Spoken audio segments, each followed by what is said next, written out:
অসুস্থ হলে দেখতে যেতে হবে, আপনি এটা আমার কাছে পান। আল্লাহ আমার আপনার প্রতি দয়া করেছেন সেটা ভিন্ন। কি দয়া করেছেন? আপনি যদি সকালে আমাকে দেখতে আসেন তাহলে সন্ধ্যা পর্যন্ত 70,000 ফেরেশতা আপনার জন্য ক্ষমা চাইবে। অসুস্থ হলে দেখতে যাবেন। 2, ইয়াসাদু জামাতা, কেউ মারা গেলে তার জানাজায় যাবেন। জানাজায় গিয়ে যদি মাটি দেওয়া পর্যন্ত থাকেন তাহলে 2 কেরাত নেকি হবে। আর জানাজা পড়ে যদি চলে আসেন তাহলে 1 কেরাত নেকি হবে। 1 কেরাত সমান হল ওহুদ পাহাড়ের সমান। ওহুদ পাহাড় হলো 4 কিলোমিটার প্রশস্ত, 8 কিলোমিটার লম্বা। নিচে কত আছে তা মানুষ জানে না। তাহলে আমি জানাজায় গেলে কত নেকি পেলাম এটাও হিসাবের বাইরে চলে গেল।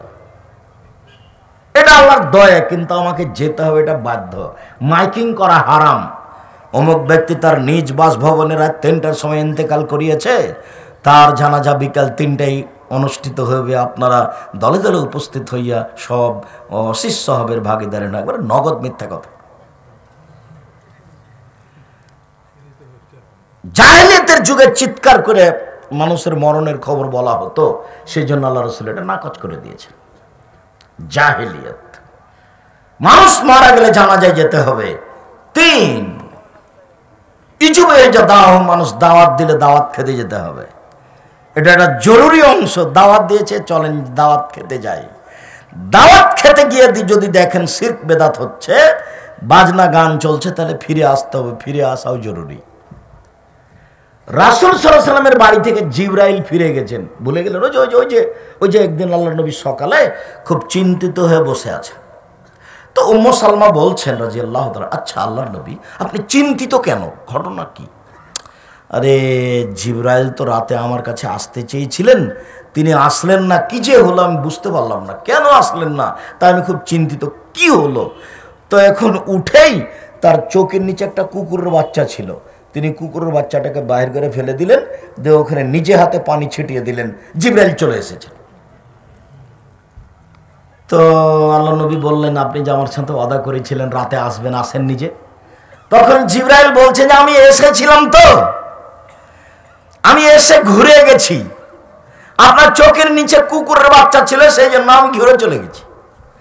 যেই ঘরে কুকুর থাকে, ছবি মূর্তি থাকে, আমরা সেই ঘরে প্রবেশ করি না।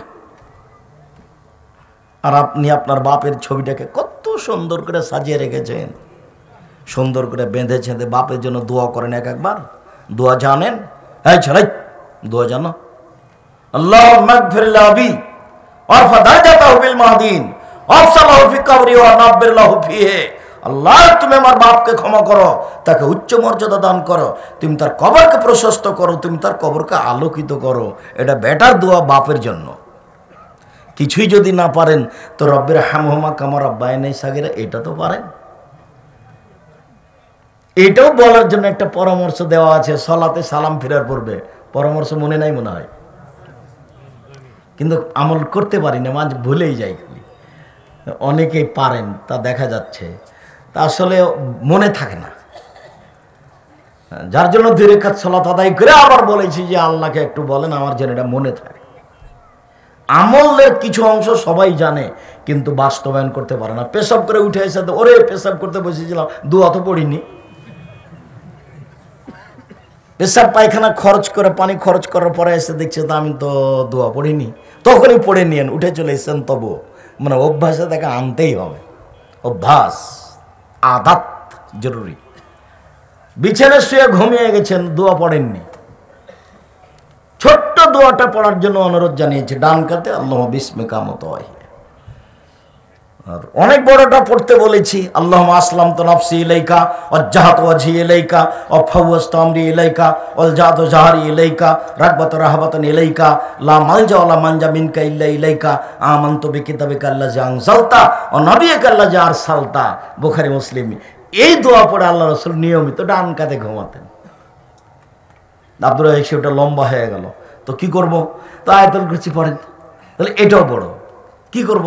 তাহলে সূরা বাকারার শেষ 2 আয়াত পড়েন, তো এটাও বড়। তাহলে ছোটতে ফিরে আসেন, আল্লাহুম্মা বিসমিকা আমুতু ওয়া আহইয়া, তোমার নামে মরছি, তোমার নামে জীবিত হব। তোমার নামে মারা যাচ্ছে, তোমার নামে জীবিত হও। ঘুম হলো মরণ, ঘুম হলো মরণ, এ কথা বলে শুইতে হবে। খুব খেয়াল করে থাকতে হবে। সম্মানিত দিনী ভাই বোন, দাওয়াত খেতে যেতে হবে, এটা জরুরি। দাওয়াত খেতে গিয়ে যদি দেখা যায় যে বিবাহের বাড়িতে খুব ছবি হচ্ছে, গীত গান চলছে, তাহলে ফিরে আসতে হবে। রাসূল সাল্লাল্লাহু আলাইহি ওয়াসাল্লাম ফিরে এসেছেন ফাতেমার বাড়ি থেকে, মেয়ের বাড়িতে গেছেন খেতে, দেখছেন এক জায়গাতে ছবি ছিল, নকশা করা চাদর ছিল, ফিরে চলে এসেছেন। বাপ মুহাম্মদ সাল্লাল্লাহু আলাইহি ওয়াসাল্লাম বাড়ি থেকে ফিরে চলে এসেছেন। মুহাম্মদ সাল্লাল্লাহু আলাইহি ওয়াসাল্লামের বাড়ি থেকে জিবরাইল ফিরে গেছেন। উমর অমুসলিমদের বাড়িতে দাওয়াত খেতে যাননি। আর তোমাদের বাড়িতে দাওয়াত খেতে যাব না, আমাকে সম্মান দিয়ে দাওয়াত দিয়েছো বটে, তো তোমাদের ঘরে মূর্তি থাকে, এই জন্য আমি তোমাদের বাড়িতে দাওয়াত খেতে যাব না। কে বড় ক্ষতিগ্রস্ত বইটা আপনাকে আমি পড়তে বলেছিলাম, খুব মন কষাকষি করে দিন কাটান নাকি? তা আশা দেখে তো মনে হয় যে মন কষাকষি নেই, তো বই নাই কেন বাড়িতে? কিনেছিলাম, ওটা কে যে নিয়ে গেছে, আবার কিনবেন। কে বড় ক্ষতিগ্রস্ত, কে বড় লাভবান, আদর্শ পরিবার, আদর্শ নারী, বক্তা শ্রোতার পরিচয়, তাফসীর কি মিথ্যা হতে পারে? মরণ একদিন আসবে, উপদেশ সলাতের উপরে, হজ, তারপর পোশাক, এগুলো তো আমি আমার জন্য লিখলাম না, আপনার জন্য। মুকসিদুল মুমিন বই কেন কিনে রেখেছেন? সম্মানিত দিনী ভাই বোন, রাসূল সাল্লাল্লাহু আলাইহি ওয়াসাল্লাম বললেন, ও ইসাল্লামু হয়ে গেল কি, সাক্ষাৎ হলে সালাম দিতে হবে। আগে যে সালাম দেয় সে সবচেয়ে ভালো মানুষ, যে পরে সালাম দেয় সে হলো সবচেয়ে খারাপ মানুষ, হলো কৃপণ শয়তান। ও খালি দেখে ও দিচ্ছে কিনা, ছাত্রটা দিচ্ছে কিনা, ও তো গরিব মানুষ, সালাম দিচ্ছে কিনা, দেয়নি তো চলে গেছে দুজনই, ওইদিকে চলে গেছে, এদিকে সালামই হয়নি। মিশরে ওরা প্রায় সবাই সিগারেট খায়, ওরা প্রায় সবাই দাড়ি চাঁচে মিশরে, ওরা সবাই সবাইকে সালাম দেয়। ওরা এখনো বুঝতে পারেনি যে মন্ত্রীকে সালাম দিতে হবে পরে, আর ভ্যান চালককে সালাম দিতে হবে আগে, এটা ওরা বুঝেনি। ওরা মনে করে যে আমি মন্ত্রী হলে কি হবে, দেখা হলে ভ্যান চালককে কি বলতে হবে, আসসালামু আলাইকুম। ও আমার কাছে সালামের হকদার মুসলমান হিসাবে, ভ্যান চালক হিসাবে নয়। মন্ত্রীও আগে সালাম দেয় কাকে, ভ্যান চালককে। কথা বোঝাতে পারিনি মনে হয়। মেথর যে ওকে সালাম দিচ্ছে মন্ত্রী আগে, তো মেথরকে মন্ত্রী আগে সালাম দিচ্ছে কেন? মেথর হিসাবে নয়, মন্ত্রী জানে যে এ কি, এ মুসলমান। বুঝতে পারেননি কথা? সালাম দিতে হবে, উত্তর দিতে হবে, জরুরি। ও ইসলামেতে হাঁচি ছাড়লে উত্তর দিতে হবে, তবে আগে তাকে আলহামদুলিল্লাহ বলতে হবে। তখন আপনি বলবেন এরহামাকাল্লাহ, বলতে আপনি বাধ্য, কিন্তু যার হাঁচি এসেছে সেও আলহামদুলিল্লাহ বলতে বাধ্য। কথা বুঝাতে পারিনি। আচ্ছা, সলাতের মধ্যে যদি হাঁচি আসে তখন আপনি আলহামদুলিল্লাহ বলবেন, এ কথাই ঠিক, আমি আপনার পাশে থেকে বলতে পাবো না এরহামাকাল্লাহ। বুঝা গেল না কথা? মনে হয় সলাতের মধ্যে আপনার হাঁচি এসেছে, আপনি কি করবেন? আলহামদুলিল্লাহ বলবেন। আমি কি করব? আমি কোনো উত্তর দিতে পাবো না এখানে। উত্তর দিলে মানুষের মুখামুখি কথা হয়ে যাবে। এখন মানুষের মুখামুখি কথা চলে না, এখন একমাত্র কার সাথে কথা চলছে? উপরওয়ালার সাথে। কাজে এখানে আর কোনো কথা ঢুকবে না, যার কারণে নিজের ভাষায় দোয়া করা যাবে না। সৌদি আরবের লোকেরাও নিজের ভাষায়, আরবি ভাষায় দোয়া করতে পাবে না। সবাইকে রাসূলের মুখের ভাষা দিয়ে দোয়া করতে হবে, আল্লাহর কথা দিয়ে, কোরআন মাজিদ দিয়ে দোয়া করতে হবে। সম্মানিত দিনী ভাই বোন, রাসূল সাল্লাল্লাহু আলাইহি ওয়াসাল্লাম বলেন, ইনশাআল্লাহ হয়ে যা গাবা। আরেকজন মুসলমানের কল্যাণ চাইতে হবে যখন লোকটা বাড়িতে নেই। এসব কথার দাম দিবে কে? প্রতিবেশীর কল্যাণ চাওয়া। প্রতিবেশীর কল্যাণ চাইতে পারি না এই জন্য যে আমার দল করে না, ও ভিন্ন দল করে। প্রতিবেশীর কল্যাণ চাইতে পারি না এই জন্য যে ও খালি আমার বদনাম করে। প্রতিবেশীর কল্যাণ আমি চাইতে পারি না এই জন্য যে ও আমার বিরুদ্ধে মিথ্যা সাক্ষী দিয়েছে। তো তাহলে কেমনে প্রতিবেশীর সাথে চলবেন? আল্লাহ রাসূল বলছেন, আসলে গাবা, যখন প্রতিবেশী থাকবে না তখন তার জন্য কল্যাণের দোয়া করতে হবে। সম্মানিত দিনী ভাই বোন, আব্দুল্লাহ ইবনে আব্বাস রাদিয়াল্লাহু তাআলা আনহু বলেন, দেখালেন নবী সাল্লাল্লাহু আলাইহি ওয়াসাল্লাম একজন পল্লীর বেদুইন মানুষের সাথে দেখতে গেলেন আল্লাহর নবী, এওদহু তাকে দেখতে গেলেন অসুস্থ। আল্লাহর নবী গরিব থেকে গরিব, মেথর থেকে মুচি, মুচি থেকে মেথর, এরকম লোকের বাড়িতে যেতেন। এটা তার নিয়মিত চরিত্র ছিল এবং তার বাড়িতে গিয়ে খেতেন মুহাম্মদ সাল্লাল্লাহু আলাইহি সাল্লাম নিজে। তো যখনই তিনি কোনো মানুষকে, অসুস্থ মানুষকে দেখতে যেতেন, তখন তিনি গায়ে হাত দিয়ে বলতেন, লাবাস লাবাস তহরুন ইনশাআল্লাহ, কোনো সমস্যা নেই, ভালো হয়ে যাবে ইনশাআল্লাহ। এটা হলো প্রথম কথা। এক কথা থেকে অনেক বড় করে দেন। ডাক্তার তো আর জানে না এই কথা বলতে, অর্থ শুধু খালি প্রেসক্রিপশন লিখলে 1000, তারপরে চিকিৎসা থাক, পরে চিকিৎসা। আর ওই ওষুধ লিখে দিবেন যে ওষুধের সাথে তার কোম্পানির সম্পর্ক আছে, মানে ও জাহান্নামে চলে গেছে, ঢোকেনি কেন, মরেনি এই জন্য। সব জায়গায় তার প্রতারণা, লিখা থেকে প্রতারণা, পড়া থেকে প্রতারণা, ওষুধ থেকে প্রতারণা। যে রোগী কি হলো তার সাথে তার চিন্তা নেই, শুধু টাকা। এই পড়া পড়তে হবে না, এই পড়া আমি পড়তে নিষেধ করিনি, তবে এই চরিত্র নিয়ে পড়তে হবে না। সেদিনও বলেছিলাম ফুলকোটে যে এই যে বালিয়াদিহির বা বগুড়ার বা শাহজাহানপুর থানার একটা ছেলে ভালো শিক্ষা অর্জন করেছে, লন্ডন থেকে ডাক্তারি পাস করে এসেছে, আপনার পিজি হাসপাতালের বড় ডাক্তার, 2-3 লক্ষ টাকা মাসে বেতন, বাপের বাড়ি বেড়াতে এসেছে, ডাক্তার সাহেব গাড়ি থেকে নামলেন, দাড়ি চাঁচা আছে, গলায় টাই আছে, প্যান্টটা টাকনোর নিচে আছে, হাতে সিগারেট আছে। তারপরে বৌমা গাড়ি থেকে নামলো, খালি হালকা হালকা কাপড় আছে। একটু পরে নাতনি গাড়ি থেকে নামলো, গায়ে কাপড় নেই, দেখা গেল গাড়ির পিছন দিকে কুকুর আছে। তো সব মিলে আপনি কি বুঝলেন? আর সারাদিনে যা ইনকাম করেছে তা কোম্পানিকে ফাঁকি দিয়ে আর লোককে ফাঁকি দিয়ে প্রতারণা দিয়ে ইনকাম করেছে। বলেন কি হলো সব মিলে? আরে ও বাপমা করে চিল্লাচ্ছে, সে লোকটা, রোগী লোকটা কত ব্যস্ত, আর ও কোম্পানির ওষুধ লিখে দিল। ও জানে যে এর চেয়ে ভালো ওষুধ আছে, ও খুব ভালোভাবে জানে যে এর চেয়ে ভালো ওষুধ আছে, জাহান্নাম কিনেই নিয়েছে। আয়াতুল কুরসি পড়লে যেমন আল্লাহ নবী বলছেন যে কেউ যদি ফরজ সালাতের পর আয়াতুল কুরসি পড়ে তো জান্নাতে চলে গেছে, তো ঢোকেনি কেন, বলে মরেনি এই জন্য।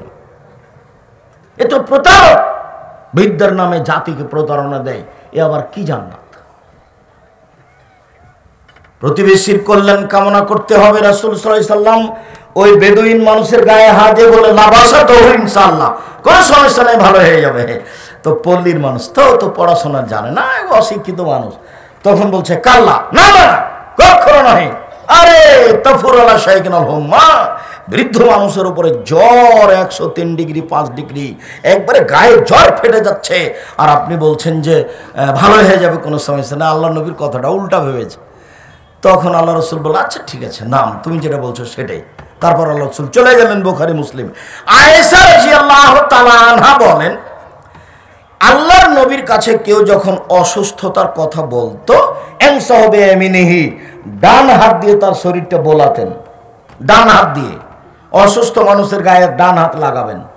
এই ছেলে, এই থামো, ডান হাত লাগাবেন আর বলবেন, আজহেবিল বাস, রোগ দূর করো, অশফে, আরোগ্য দাও, আন্তা সাফি, তুমি আরোগ্য দাতা, লা শেফা, কোনো আরোগ্য নেই, ইল্লা শেফাও কা শেফান, তোমার আরোগ্য তো আরোগ্য, লাইগাদার সাকামা, এমন ভাবে ভালো করে দাও যাতে এর কোনো রোগী না থাকে।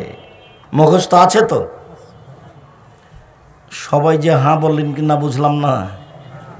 মুখস্থ নাই তো অসুস্থ মানুষের বাড়িতে, বিয়ের বাড়িতে, দলীয় মানুষের বাড়িতে কি বলেন?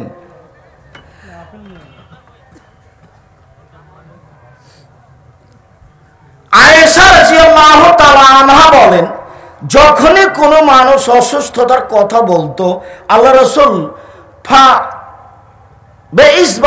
আল্লাহ রাসূল আঙ্গুল দিয়ে তার শরীরটা বোলাতেন আর বলতেন, বিসমিল্লাহ তুরবাত আরজেনা, আল্লাহর নামে আমাদের জমিনের মাধ্যমে, বেরিকাতে বাজেনা, আমাদের কারো থুথুর মাধ্যমে, লাইশফা শাকিমোনা, আমাদের অসুস্থ ব্যক্তিকে আরোগ্য দেওয়া হোক, বেইজিনে রব্বেনা, আমাদের প্রতিপালকের অনুমতিতে।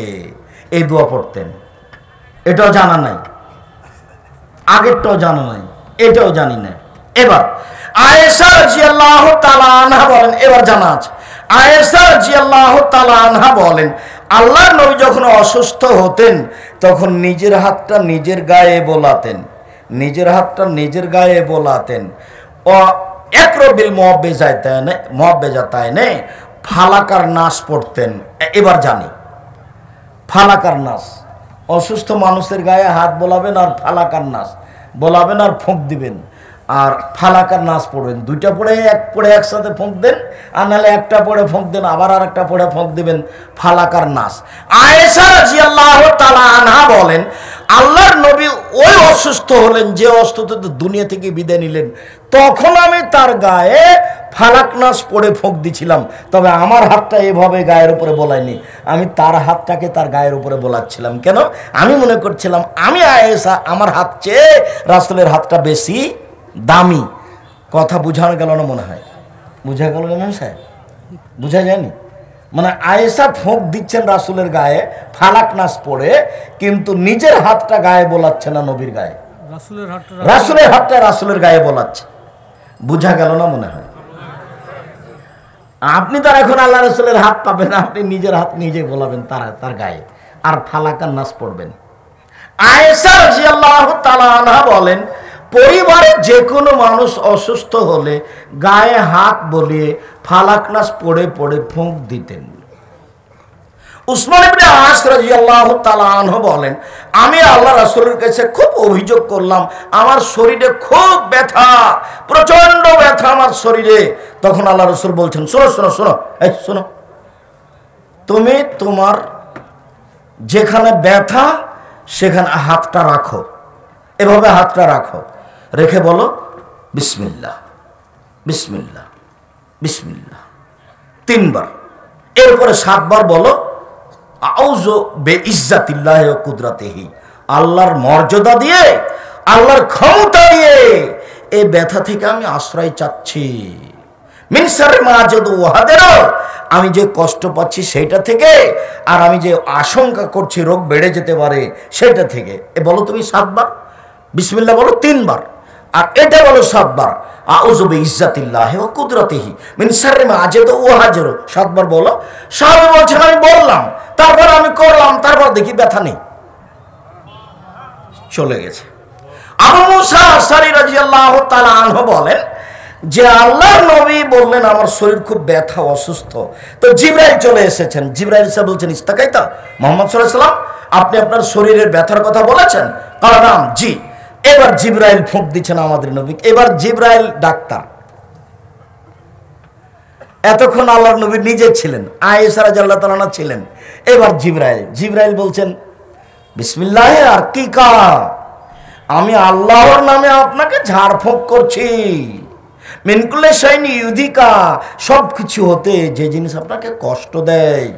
মিন শাররি কুল্লি নাফসিন, প্রত্যেক খারাপ ব্যক্তি হতে। ও আইনিল হাসিদিন, প্রত্যেক হিংসুক চক্ষু হতে, যে চক্ষু হিংসা করে। আল্লাহ ইয়াসফিকা, আল্লাহ আপনাকে আরোগ্য দিবে। বিসমিল্লাহি আরকিকা, আল্লাহর নামে আপনাকে আমি ঝাড়ফুঁক করছি। এটা মনে আছে? আব্দুর রাজ্জাক সাহেব, এগুলো তো আমরা কোনোদিন শুনিনি, তো দুয়ার বইয়ে তো দেওয়া আছে, তো শুনেননি মানে দুয়ার বইয়ে তো দেওয়া আছে।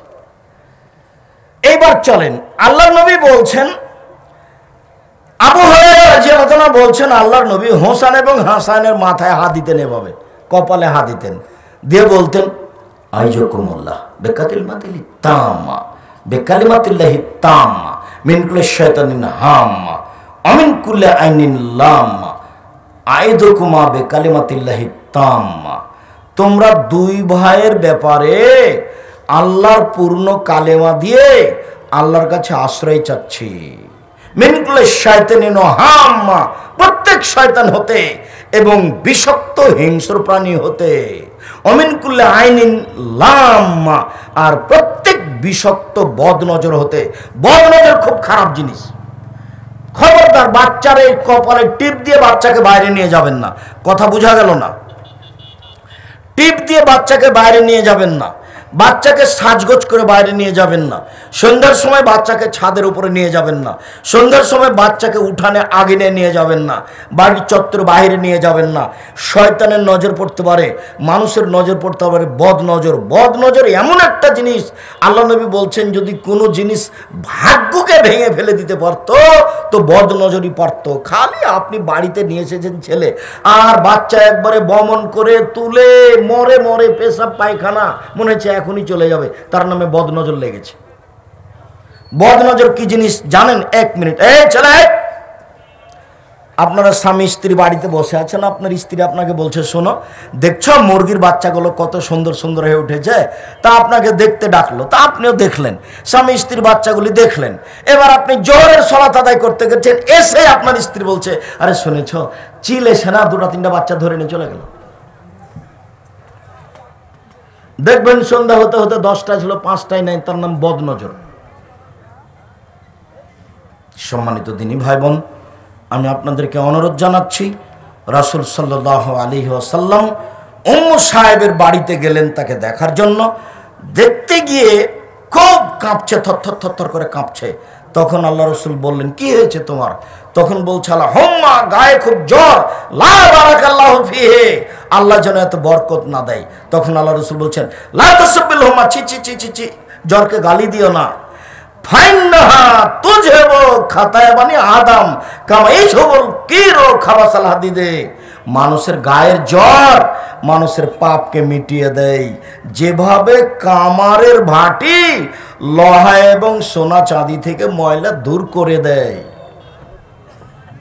কামারের ভাটি যেমন ময়লা দূর করে দেয় সোনা চাঁদি থেকে, তেমনি ভাবে এই মানুষের গায়ের জ্বর মানুষের যত পাপ আছে সবকে মিটিয়ে দেয়।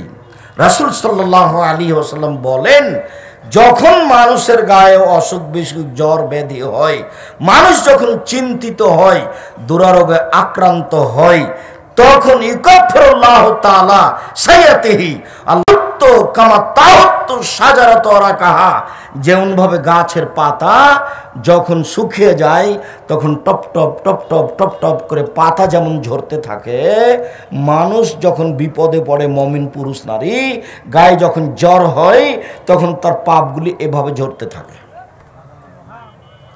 আয়েশা রাদিয়াল্লাহু তাআলা আনহা বলেন যে রাসূলের গায়ে প্রচন্ড জ্বর ব্যথা দেখার পূর্ব পর্যন্ত আমি ভাবতাম যে মানুষ পাপ করলে মানুষের অসুখ বিসুখ হয় বেশি, কিন্তু রাসূল কি পাপ করলেন তার গায়ে এত জ্বর, আমার উরু রানের উপরে তিনি বসে শুয়ে আছেন, তিনি বলছেন মাতা রাসূলুল্লাহ সাল্লাল্লাহু আলাইহি ওয়াসাল্লাম বাইনা হাকেনাতি ও জাকেনাতি, আল্লাহর নবী দুনিয়া থেকে চলে গেছেন, আমার চিবুক এবং বুকের মাঝে থেকে আমার কোলে ছিলেন, আমার থুতনির সাথে মাথা লেগেছিল, চিবুক এবং বুকের মাঝে থেকে তিনি দুনিয়া থেকে চলে গেছেন। আমার একটা আনন্দের বিষয় যে যখন তিনি আমার বুকের উপরে ছিলেন তখন আমার ভাই আব্দুর রহমান মেশাক নিয়ে বাড়িতে ঢুকলেন, তো তার মেশাকের দিকে তাকাচ্ছেন, তা আমি বললাম মেশাক নেবেন? তখন একটু ইশারা করে বললেন হ্যাঁ, আমি একটা মেশাকের ব্যবস্থা করে আমি নিচে দাঁতে চাবিয়ে আল্লাহ রসুলকে দিলাম। আল্লাহ রসুল মেশাকটা দাঁতে ঘষতে লাগলেন। আমি খুব খুশি হলাম এই জন্য যে আমার থুথু রাসূলের থুতুর সাথে মিশে গেল জীবনের শেষকালে, আমার থুথু রাসূলের থুতুর সাথে মিশে গেল শেষকালে। আমি আল্লাহ রসুলের কাছে দিকে তাকিয়ে আছি, আমার কোলের উপরে আছে, সামনে একটা বাটি আছে, বাটিতে পানি আছে, তিনি বারবার বাটিতে হাত দিচ্ছেন, দিয়ে পানিতে হাতটা ভিজে নিয়ে মুখের এভাবে বোলাচ্ছেন, মানে গায়ের জ্বর একটু কমানোর চেষ্টা করছেন। শেষবারের মতো তিনি হাতটা বাটিতে ঢুকিয়ে নিয়ে আসতে চাইলেন মুখের দিকে, কিন্তু এভাবে আস্তে আস্তে আস্তে আস্তে মুখ পর্যন্ত আসলো না। হাতটা যখন নিচে পড়ে গেল তখন তিনি বললেন আল্লাহুম্মা গফিরনি ওয়ারহামনি ওয়ালহিকনি বিরফিকিল আলা, আল্লাহ তুমি আমাকে ক্ষমা করো, আমার প্রতি দয়া করো, উপরে যারা সম্মানী নবী রাসূল সালেহ সিদ্দিক শুহাদা ওদের সাথে আমাকে মিলিয়ে দাও। এই কথা শেষ, দুনিয়া থেকে শেষ। সম্মানিত দিনী ভাই বোন, আমরা আলোচনার শেষের দিকে এসে আপনার কাছে জরুরি কয়েকটি কথা, যে কথাটি প্রথমে বলেছিলাম, দান সবাই করেছেন, এই কথা আমি জানছি। আপনার বসে থাকার উপরে আমি খুবই খুশি। আপনাকে আমি অন্তর থেকে ভালোবাসি, খুব বেশি ভালোবাসি। বালিয়াদিঘির এলাকার লোক, গ্রামের লোক, বড় পাথারের লোক হিসেবে আরও ভালোবাসি। আমার বক্তৃতার জন্মের এলাকার লোক, সেই জন্য আপনাদেরকে আরও ভালোবাসি। আমি এই ভালোবাসার খাতিরে দু তিনটে কথা বলছি। তার একটা কথা হলো এই যে খালি হাতে কেউ যাবেন না 10 টাকা, 50 টাকা, 200 টাকা না দিয়ে। আর 22-23 ডিসেম্বর সম্মেলন রাজশাহীতে, আর 3রা ফেব্রুয়ারি সম্মেলন দিনাজপুরে, আর 2-3 মার্চ সম্মেলন রূপগঞ্জ, নারায়ণগঞ্জ, ঢাকায়। মর্মে সকল দিনই ভাই বোনকে এই মাদ্রাসায় সম্ভবপর 10 টাকা, 50 টাকা, 200 টাকা বৈঠকি দান, বৈঠকি দান থেকে কেউ ফিরে যাবেন না। সেটা যেটুকু পকেটে করে নিয়ে যাচ্ছিলেন সেখান থেকে 20 টাকা, 50 টাকা হল। ও আর বই আছে, মাসিকা লিতেশন পত্রিকা আছে, ওটা আমি ভুলে গেছিলাম। আব্দুল্লাহ লিখা মিন্নাতুল বাড়ি বই আছে, সব বইগুলি আছে। মনটাকে কোনো সময় খাটো করবেন না, সব এগুলি নিয়ে যান। আর বৈঠকি দান কেউ চলে যাবেন না। আমি আপনাদের জন্য আন্তরিকভাবে দোয়া করি। আল্লাহুম্মা সাল্লি আলাইহি, আল্লাহুম্মা বারিক আলাইহি, বারাকাল্লাহ। যে যতটুকু দান করছে করলো, আল্লাহ তুমি তাদেরকে সেটুকু পূর্ণ করে দাও।